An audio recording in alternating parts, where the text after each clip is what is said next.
Good afternoon, everyone. I hope you are doing well. That's one of the latest panel of the Napulet event. Today, we are doing a pretty unique track following quantum crypto this morning. And today, we are doing more privacy-related questions. So just to give you a context, today, there is a main focus on privacy, talking about general privacy concerns in our industry and how we can address them. So for the people that don't know me, I am Gianluca, one of the organizers of Napulet. I also run a development company in Amsterdam, Netherlands, where I live, but I'm from Naples, and that's why we are organizing this amazing event. I really hope that you are enjoying, and right now let's dive more in our panel. So, welcome everyone again. Let me introduce the panelists, Daniele and Laurence. So we are curious to know more about you. If you can briefly introduce yourself. Okay. Hi, I'm Laurence from XRP.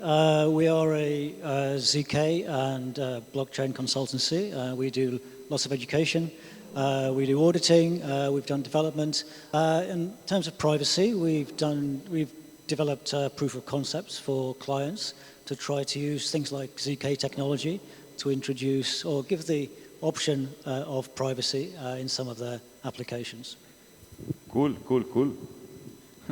Hello, I'm Daniele, and I work for 20 Squares. We're consulting in the, usually we take care of the whole economic stack, so privacy is not one of our main concerns.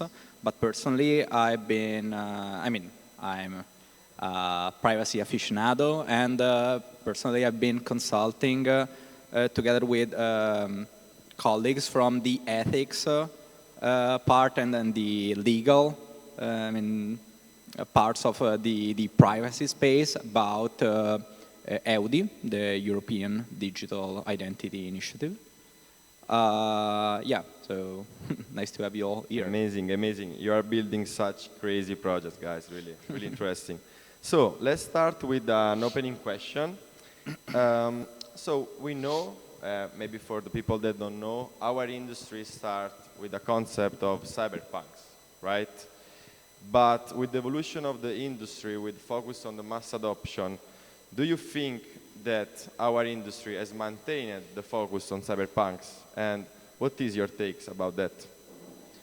Okay, so a small group of the OGs has survived and is still strong, but it seems to me that the industry in general, having become an industry rather than a niche thing, has moved towards other kinds of ways of looking at and using blockchains.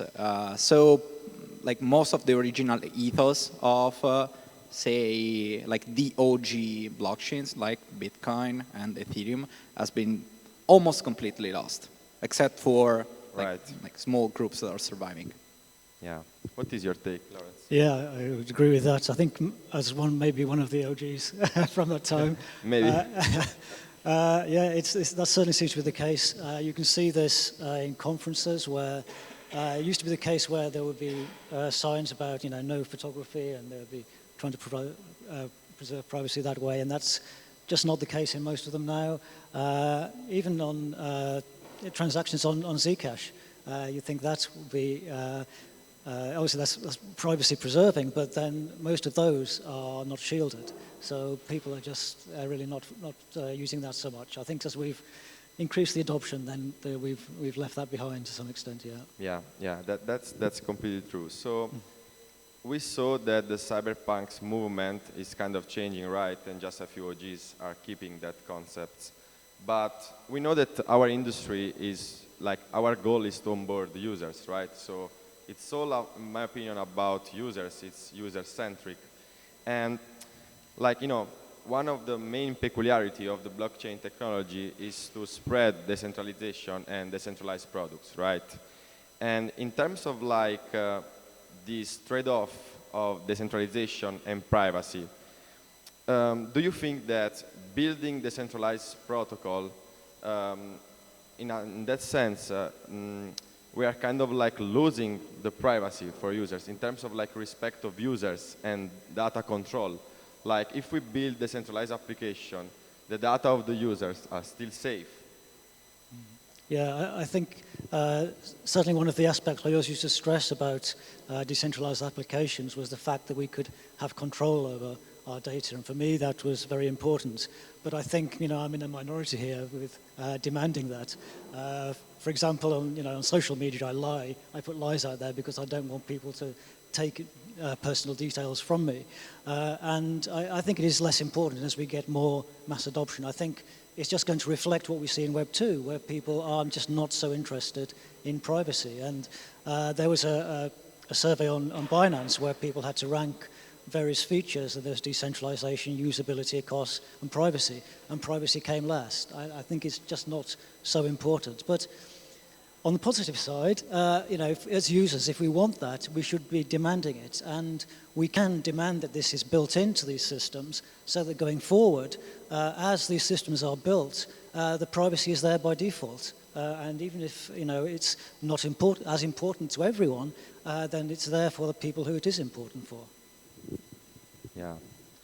Yeah, I totally agree, actually. Also, the thing is, the user has also to be educated about, preserving their own privacy.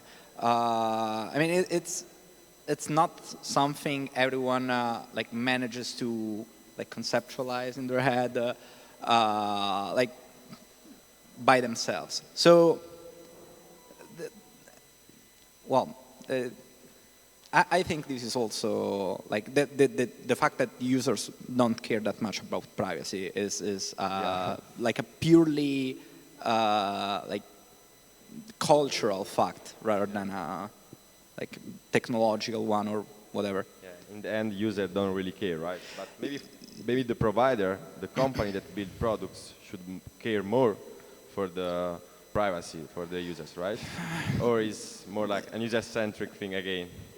The users should care about their own privacy. The provider doesn't care about obviously anything that's not that does not entail direct profit for them. Correct. So yeah.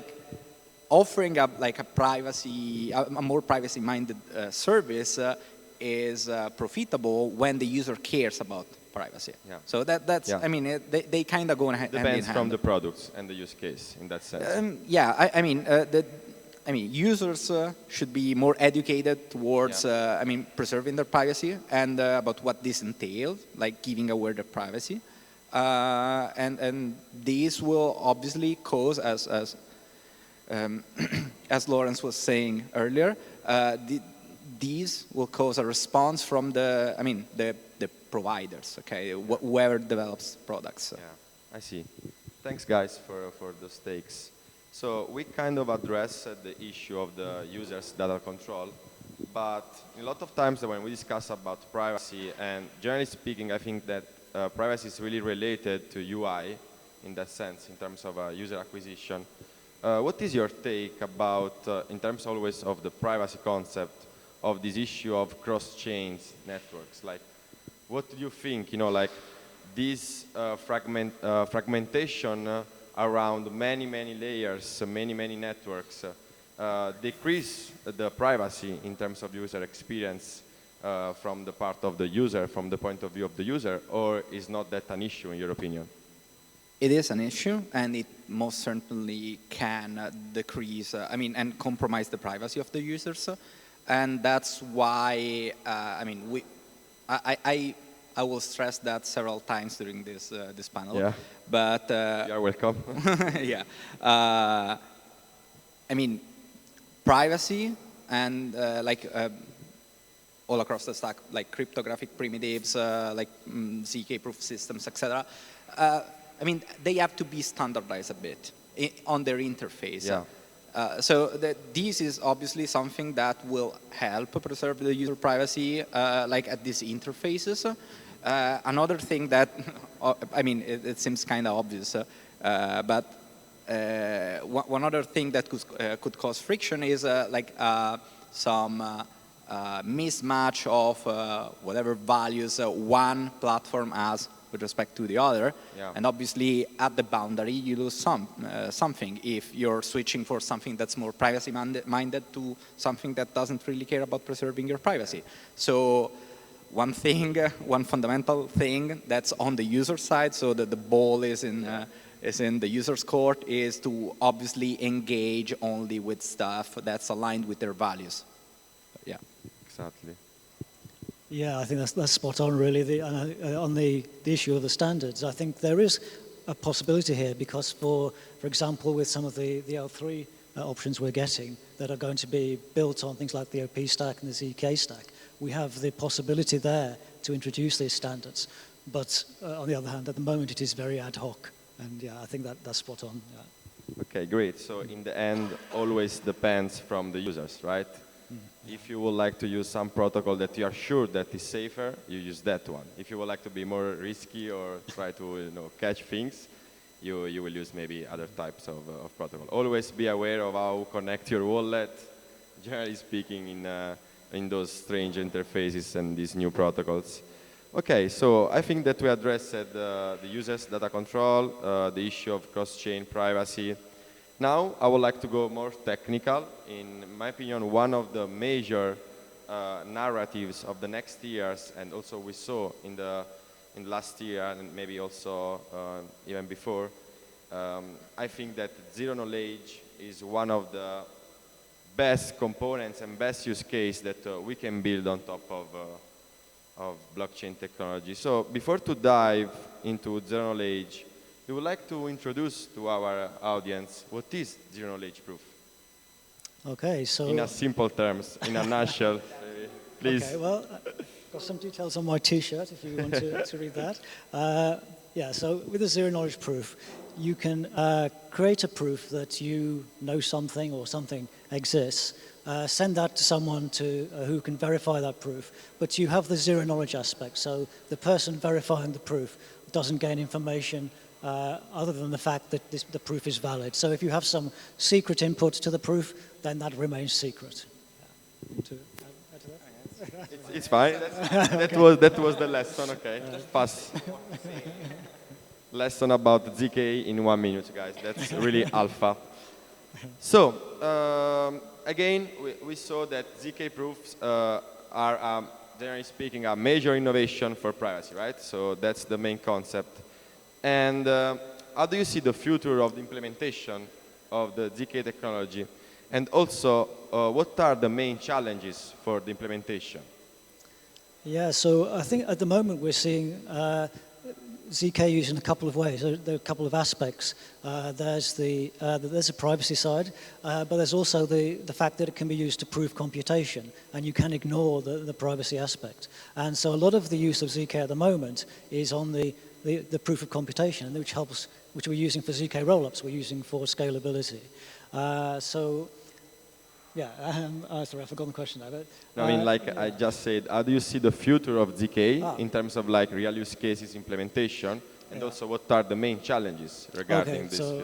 So in terms of the challenges, certainly it is a very complex technology. It's very specialized. We have some very clever cryptographers who are building this, but they are few, and so we need more people to help with that. We also need more education around ZK and around cryptography. Great. What is your take, Danny? Yeah, in general, I think, developing a product that relies on ZK right now is maybe a bit more complicated than what would be desirable. Yeah. The UX could most certainly go a long way in getting better, more accessible to people who don't necessarily need to know what the primitives are. Right now, proof systems are a bit, they require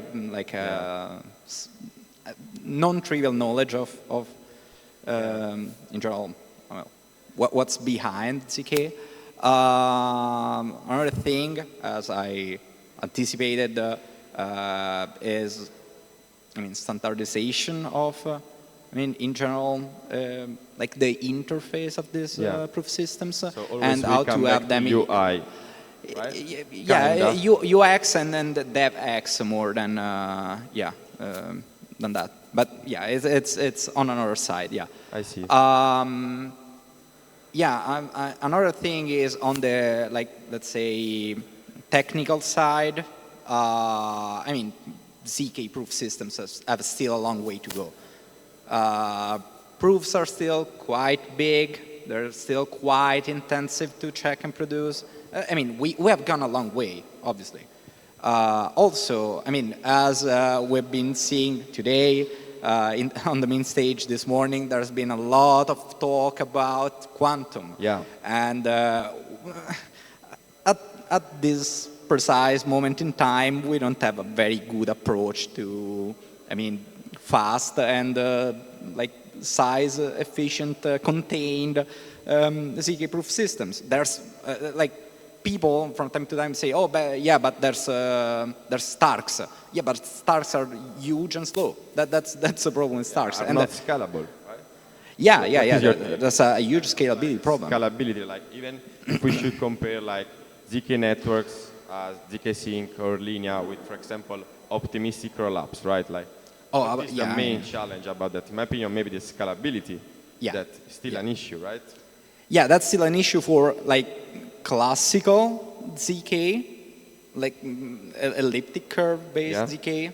I mean, stuff that relies on hardness of the discrete logarithm problem. If you go to the like post quantum side, then we're way behind schedule. I see. So, yeah. Do you want to add something? Yeah, just add, so there are some things coming up in ZK I think that will help with this. So there's a lot of the work done on like things like folding schemes and aggregation of proofs, recursion is helping, and also we're seeing some work now being on hash-based, not just Starks, but other hash-based ZK. So that could be promising, but I agree that there are potential problems there. Still a long way to go. So I would like to follow your take about quantum. And yeah, this morning we had like an amazing quantum stack in our main stage.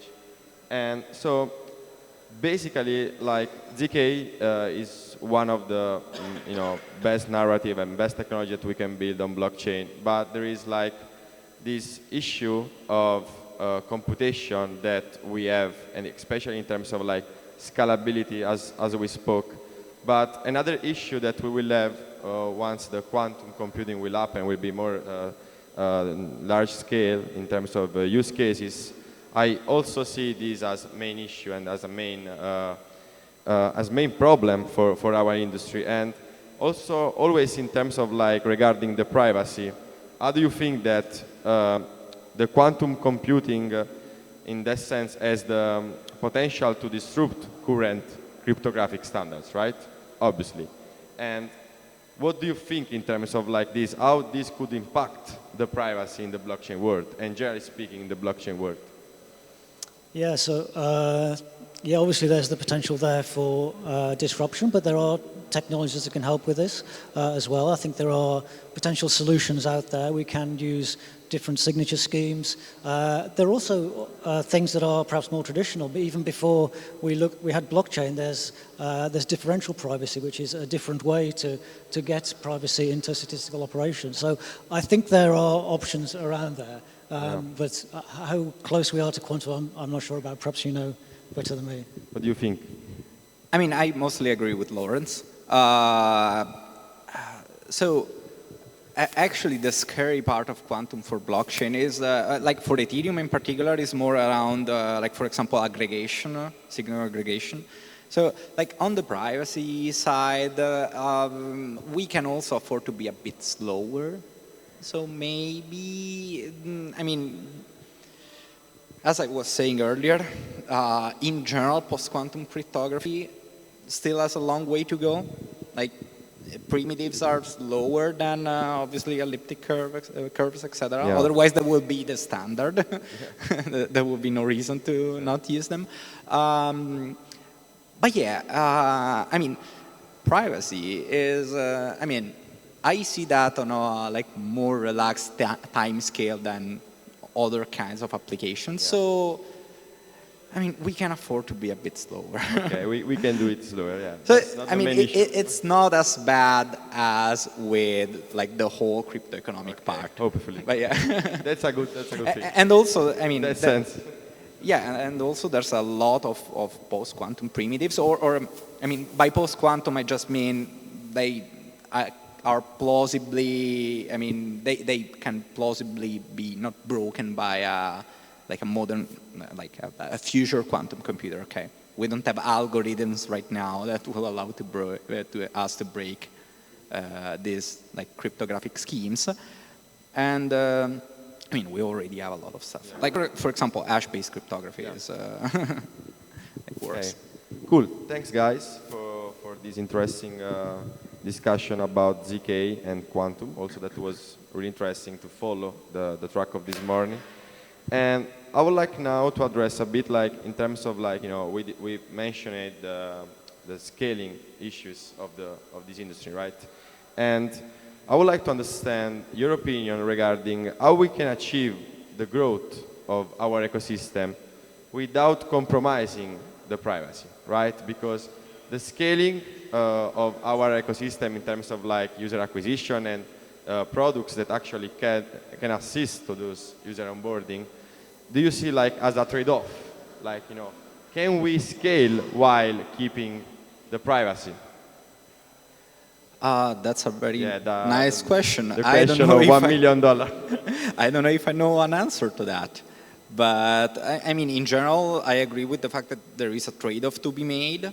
Now, if there's a like satisfying enough middle ground, I don't know. Yeah. Yeah, I think I can see the problem. I would also just repeat what I said earlier. Really, you know, if we have standards that can help, if we can build things in, there doesn't need to be this problem. But I think also it comes back to what you said earlier about the culture as well. That users have to be educated and incentivized to demand privacy, and I think that's going to make a big difference. Okay. Makes sense. That's like, you know, really a tough topic, in my opinion. And we need to see in the next years how the products and companies will help to scale while keeping the privacy. We'll see. So now we are watching, like, you know, the growth of the advancement in terms of like technology in writing cryptography and you know, focus to build the new cryptography products. Generally speaking, like, how do you think that? Let's give some alpha to our audience, right? Like, in your opinion, what are the recent developments in cryptography that are the best solutions, in your opinion always, that are kind of like, you know, promising to preserve privacy? So there's been some around ZK, as I was saying earlier. There's some developments, hash-based proofs. Also, I think FHE is quite interesting. There's a lot of applications now starting to use that, such as Zama, which, that's going to allow a lot of private things. MPC as well, multi-party computation, is developing, and that allows us lots of possibilities, collaborative snarks. I think there's quite a few technologies that are starting to come into their own and start to be used that can help. So I've said more than one there, but yeah, if I had to pick one, I would say FHE. Totally. I'm a fan of the idea of FHE, but I mean, right now we're in a very still primitive stage of that. I mean, anything that's non-linear, it's very hard to do, very time expensive, I mean, resource expensive with FHE, like multiplication even, it's hard to do with FHE in like a decent amount of time and space, so there's still a long way to go. But yeah, it's most certainly the most promising application, like in classical cryptography right now. Rather than application like technology, let's say that. And it has potentially a lot of interesting applications.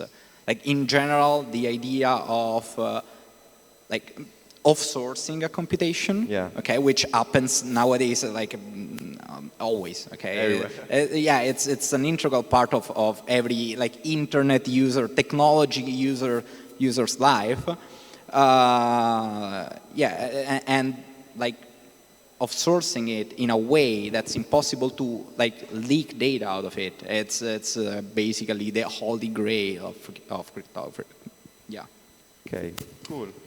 So now, like, we are talking also about, that our industry is growing a lot and really fast. And maybe this fast growth is kind of like, losing the attention of to care about privacy, right? Because we are tracking more TVL, we are like bridging the liquidity from TradeFi to this new industry. And maybe like the focus is just about that, right? Like just to grab liquidity, while we are losing the technical aspects and the main concept that maybe we discussed it already and we mentioned it with the famous cyberpunks.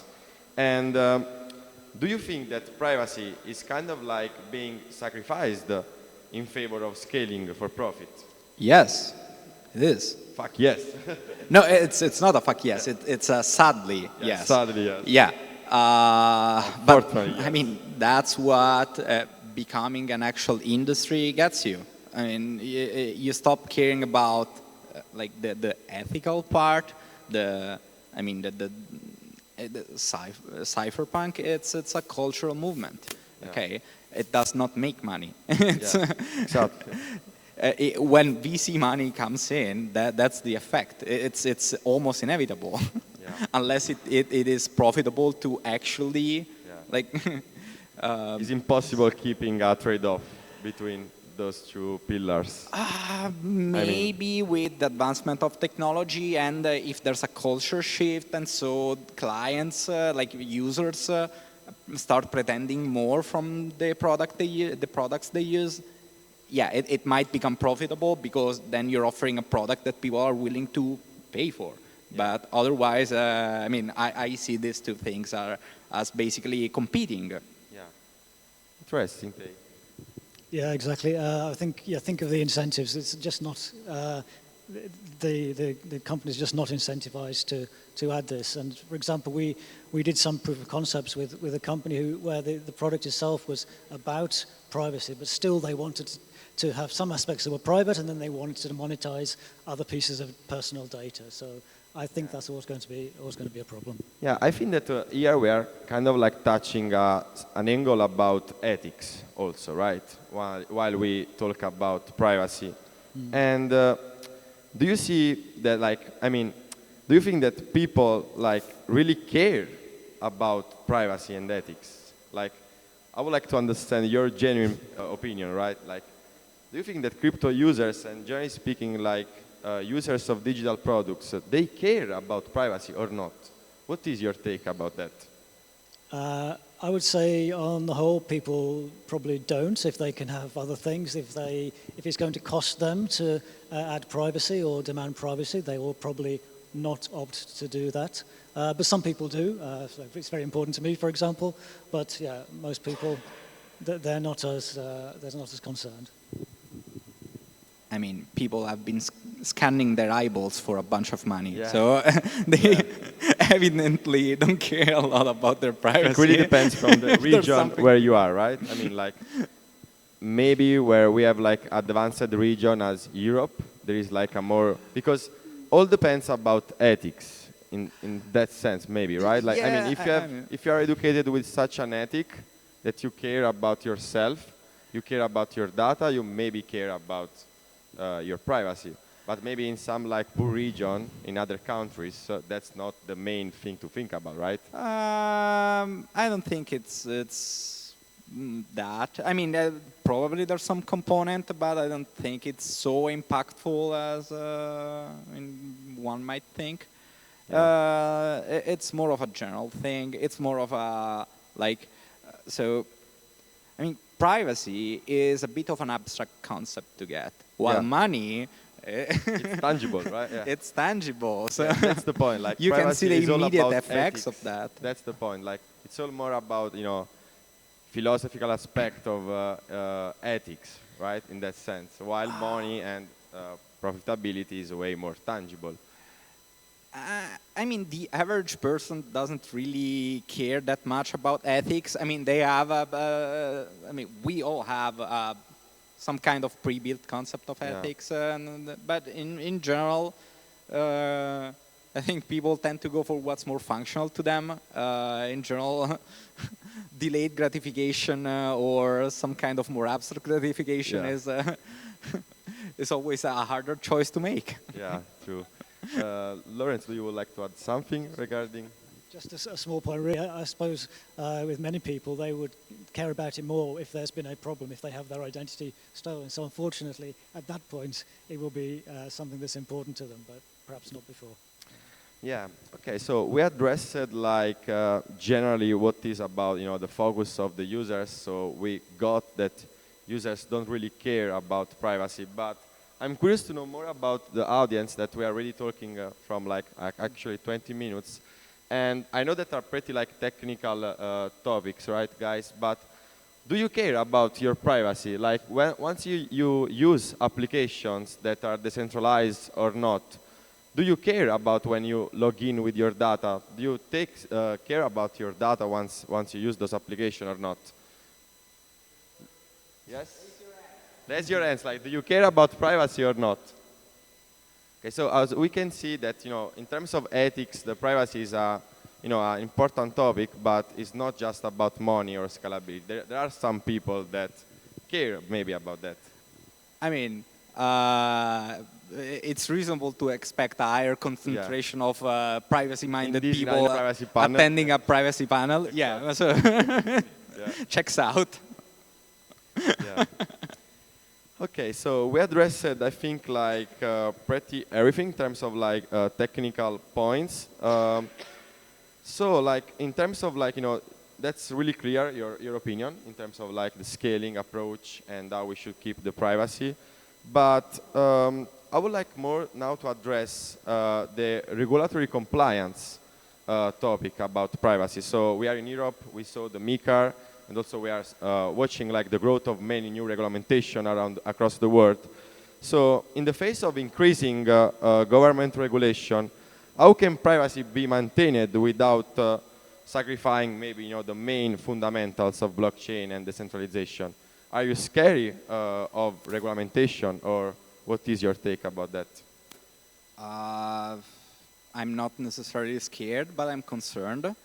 I mean, one way to defend ourselves from these kind of regulations or regulatory actions is to actually put in the decision makers' place.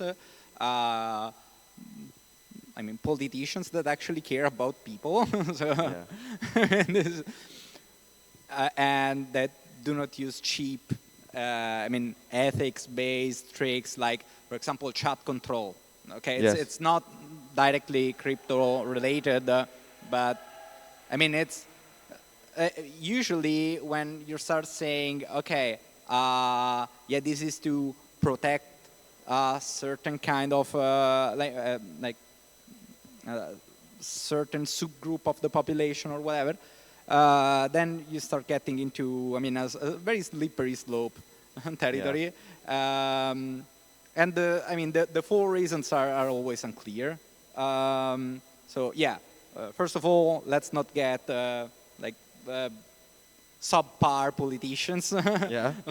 And another thing to get around regulatory pressure is making privacy not optional but built in. Okay, mandatory. Mandatory. So this is always a good way to get around regulations. Yeah. This system doesn't work without privacy. Yeah, kind of. It works, doesn't work. Yeah. I don't know, but yeah. We will see. What do you think, Laurence? Yeah, I think we've seen, certainly seen the regulators taking more positive action and really jumping in more than they used to. I suppose from a sort of technical point of view, the things we can do is if you're developing, develop anonymously. Don't put yourself at risk from that aspect. also, I suppose the regulators do have a balancing act because they don't want to over-regulate and absolutely shut things down and have people jumping away and avoiding just not getting involved. So I would say, just follow the principles. Use anonymity, demand privacy. That's my advice. Okay, great. Thanks for your take. And so, both of you guys, you are heavily working in this field, right? And I'm really curious, maybe also the audience is, to know what is like the main area of privacy that you are following. Like, what is your main focus with your projects? What is your your main goal to build using privacy and leveraging on the privacy? So, yeah, we're very involved, obviously, when we're on education and teaching about ZK and raising awareness about this. I think one thing that I would say is particularly important is because we're seeing an increased use now of AI and machine learning, is the intersection of ZK and ML. And so that area, I think, is very important and needs developing further because we'll see so many more people using that, and we need to try to get the privacy possible for that. And there are solutions out there, even though it's a young field, but there's ZKML, there's OPML, there's also federated machine learning. So we have ways to deal with this, but it's going to be a very large question for people, just because that whole area is picking up. Yeah, nice. Also, I think that we really need more educational papers, right? Because, okay, you are building projects to help users have their safe experience on digital applications, but at the same time, maybe for devs and for people that are curious about that, it's still like really an art topic, right? There are bias regarding that. It's really hard to understand. I mean, it's not for everyone, of course. It's something that, objectively speaking, is difficult to understand.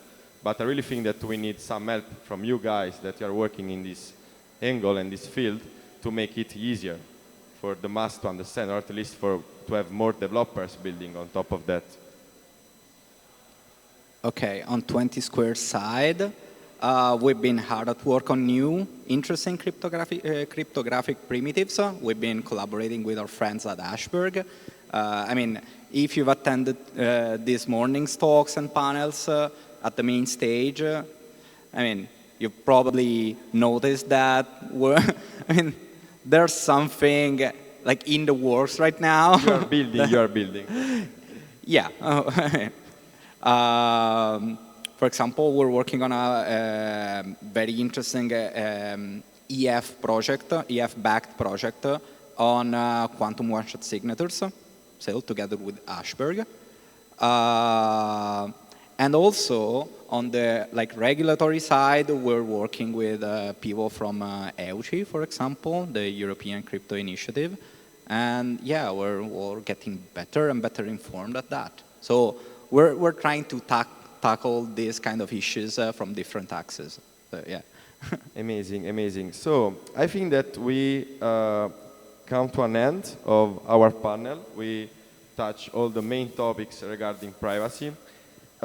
Before, I'd like to ask maybe some questions to our audience. I would like to ask you guys, do you have any topics that you would like to address or to explain that maybe we didn't touch? Any curiosity that you would like to share, any alpha, any opinion that for you is important to mention?